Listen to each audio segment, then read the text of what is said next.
Pokes Media Day in Laramie. We're on the field with a man who needs no introduction, the head coach of the Wyoming Cowboys. It's Craig Bohl. And I want to start with something. I was thinking on my ride over here from Cheyenne today, Coach. I remember I read something that said that a couple of years ago, when you first became the coach of the Cowboys, you were riding around the state, familiarizing yourself with some of the towns, and you were on the phone with someone, and you said, "I can't believe this.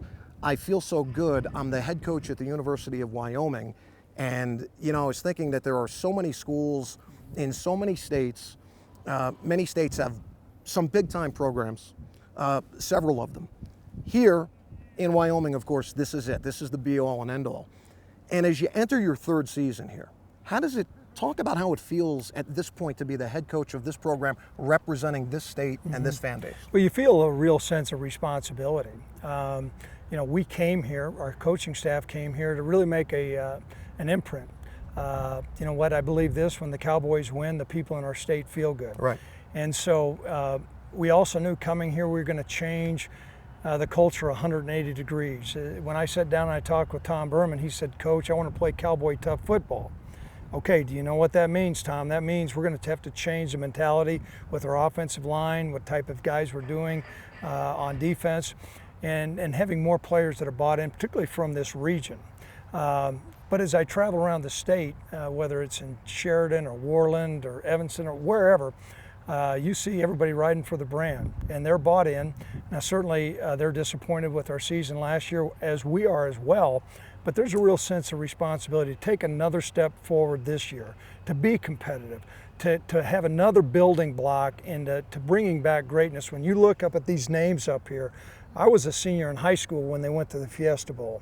And I know that may sound outlandish, but why can't we go to the Fiesta Bowl again? Now that comes into making a process, but I can tell you this, when that day happens, the governor is going to have to call out the National Guard to say who the last person out of the state turn off the lights. That's where we want to be headed. And so there's a real sense of excitement, but also determination and a real sense of responsibility, because I know how we're going through tough times in this state. And for us to have a football team that people can really feel good about is going to be important. You did all that winning at NDSU. You left after 3 consecutive national championships. You've come here and only won a handful of games over the first 2 years. Now, I've told people whenever I've talked about your program, Coach, that listen, I'm with you. This is going to take time to turn this ship around. You're laying a foundation, you're changing the culture, things that you talked about. But I'd be remiss if I didn't ask you, in terms of the amount of losses that the program has suffered in the first 2 years here, heading into the third year, compared and contrasted against the backdrop of all the winning that you did at NDSU, personally, how has that affected you? Well, it's hard. For anybody to recognize losing socks, but also being competitive, and seeing our guys go out there and compete. And so those are the things that we're in the process of turning around. But I can tell you, I knew that we could either take a shortcut and put a couple Band-Aids on this thing, and typically that just means the head coach is trying to get another job to get out of Wyoming, and that happened here a lot. You know what, it's challenging, but one of the things that helps you when you're 58 years old, many times people don't recognize, okay, NDSU won 3 championships and they just won 2 more. But there was a 3 and 8 year in the middle when I was there. And you learn a lot from those times as well. And so our coaching staff has stayed together. We're personally really excited about this year and seeing the progress we make. Let's put something to rest right now and dispel any myths, because message boards have a way of doing this. Any regrets leaving NDSU and coming to Wyoming? No, it's interesting. I traveled around the region recruiting, and there was one of the guys I had worked with, and he's a former NDSU guy. He kind of chuckled, said, I bet you regret leaving NDSU. And I said, absolutely not. There's greatness here. And for us to really come in and roll up our sleeves and develop the program to bring back Cowboy football to national prominence is not an easy task. But make no mistake, I'm more committed and our staff's more committed than ever. And that's not rhetoric, that's not a political statement, that's fact. How have you felt on the recruiting trail? The first year, of course, you were behind the 8 ball. You got in here late, but the last couple of classes have seemed to increase with substance. And are you making more connections?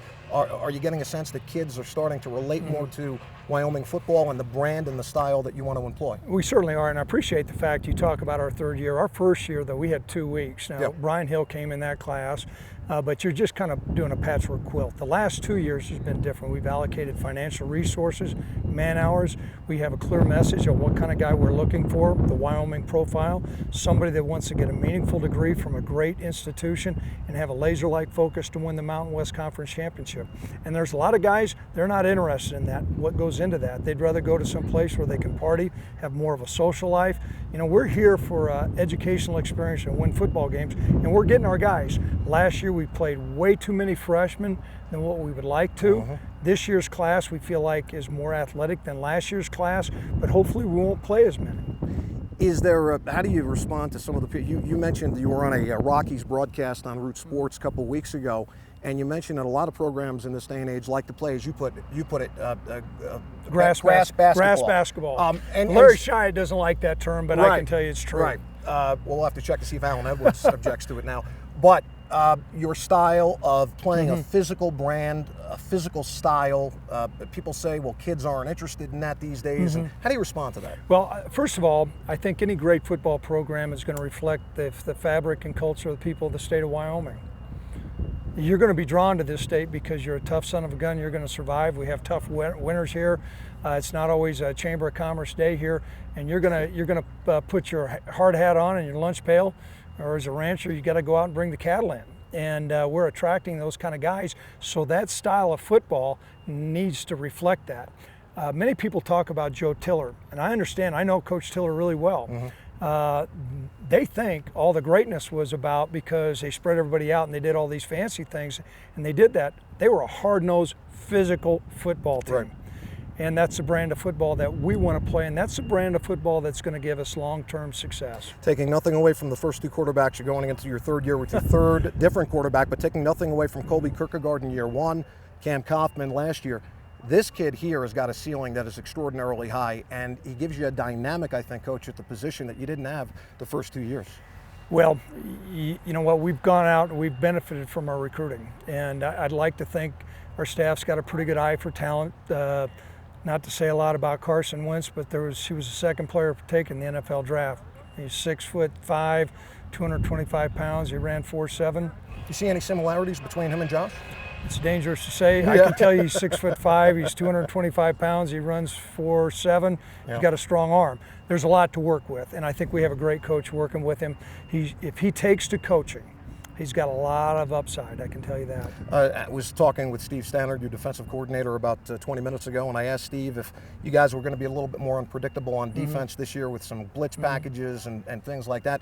Coach said that, you know, when you're working with as much youth as we did last year, you don't want to put too much on their plate because then they're thinking too much and not reacting. This year going in defensively, do you see yourself mixing it up a little bit more? Oh, we certainly have more playing experience, and that lends itself to allowing you to do more things. You know, I'm an old defensive coach, and so there's certain times I'm sure Coach Stannard felt handcuffed because I didn't want guys completely out of position. I wanted them to go out there and play fast, but they're really young.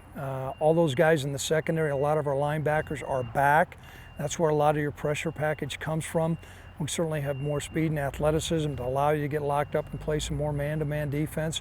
I can tell you though, this league is a good league, and there's all kinds of offenses all the way from Honolulu to here, which challenge you. But we need to be more aggressive, create more explosive plays, more turnovers, and prevent big plays. Somebody that goes on our website a lot emailed me, Jeff from Rawlins. He wanted me to ask you this You question. bet. Okay, this is from Jeff. Well, this is from Jeff in Rawlins. He said, you know, Coach on the sidelines first 2 years didn't display a lot of animation, a lot of energy, didn't seem to be as angry maybe as I thought he should be with some of the things that have gone on the first 2 years. He wanted to know, are you a different guy inside the locker room with the players than you are on the field during game day? Well, I can tell you this, and appreciate this great comment, but football certainly is an aggressive game, but it's a game played with great discipline and poise. How in the world can I ask our players to be disciplined and poised if I'm not disciplined and poised? And you can talk to him. You look at any great college football coach out there. Now, I'll get riled up every once in a while with an official, but some of my coaching peers out there, whether you can go down the line, most of the time, those players need to see you be calm, cool, and collected. They don't need to be yelled at. They need to be shown and taught what they need to do better. And so I appreciate that comment. Believe me, I'm not, every day is not a warm, fuzzy day. Sure. But game time is not. My mentor is a guy named Tom Osborne.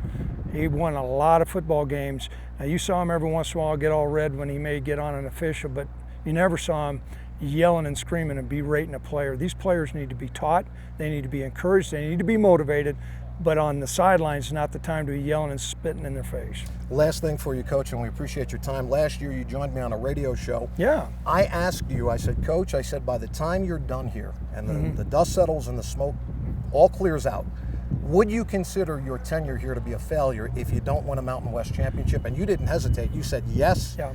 And then you also said to me that, you know, I also want to get ESPN's game day crew here on campus. You mentioned before there's greatness here, and I would agree with you. There is. Look at those. Look at those names. But now they're buried a long time ago. Sure, but I will also wanted to mention. You look at the scoreboard in front of us here. You got the High Altitude Performance Center that's coming in shortly. You've got some built-in intangibles coming here, which are going to allow you to really take this program, mold it, and bring it to levels that maybe people at this point don't expect. I think a lot of times, a lot of our fans don't. There's two things. It's a double-edged sword. They don't realize how long and how many people have to be collectively in this process to build. There's no quick fix, but also along with that, I think a lot of our fans don't recognize how greatness can be. There's no doubt when I said the Cowboys went to the Fiesta Bowl, they went to the Sugar Bowl, and that's a long time, but times change, but people don't. There's greatness in this program, and you're dang right. I'll consider it a failure if I end my tenure here and we don't win a Mountain West Conference championship. And I told you, you know what, we get to that point, I may throw my hat in, go buy a ranch up in Cody and say, hey, peace out, come up and see me. Coach, all the best this year. Thank you so much for your time. I appreciate it. Head coach of the Wyoming Cowboys, Craig Bohl, Pokes Radio at Media Days here in Laramie at War Memorial Stadium.